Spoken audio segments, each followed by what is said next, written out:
Nākamnedēļ jau ir vēlēšanas. Mums ir tā kā jāsavalk tas viss kopā, kas ir ieguvēji zaudētāji to, lai jūs balsojot nodefinējiet, bet mēs varam pateikt, ka principā Solvitē ēboltiņiem bijis neviegls laiks. Piemēram, tagad bija tās reklāmas, izrādījās šonedēļ, ka tās reklāmas ir pārāk lielā laukumā un bija jāsamazina tas laukums, kur arī bija Solvits ēboltiņas seja ar matiem.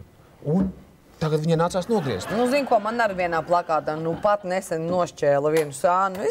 Man nepatika. Man kaut kāda likās, ka puse no manas personas ir aizgājusi kaut kur nebūtībā. Nebija tāds variants, ka citu vispār nerādīt vai viņai kaut ko noņemt. Tieši tā. Un ko tad tur tā vajadzēja parādīt? To saukli? Augam gudri to var noņemt. Tur, jā, stiprākos novadus un saliedētu Latviju. To tā Koreja kā vainadiņu apkārt ap galvu uzlikt un matu sastāt. Nu jā, šitādā te veidā.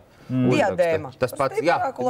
Nu. Viss. Un atrisināts. Nākošais ņemat mūsu. Tā vienkārši es skatos, tā vienmēr pēc tā oreola sarkanā. Tagad domā, kas tas pa cilvēku nevar atpazīt. Nu, principā, cik personības procenti ir aizgājuši tajā brīdī, kad neredz visus Solvitas matus? Nu, daudz. Nu, varbūt vēl tas ir tāpēc, ka... 5 nav pārvarēti, bet... 5% nav pārvarēti.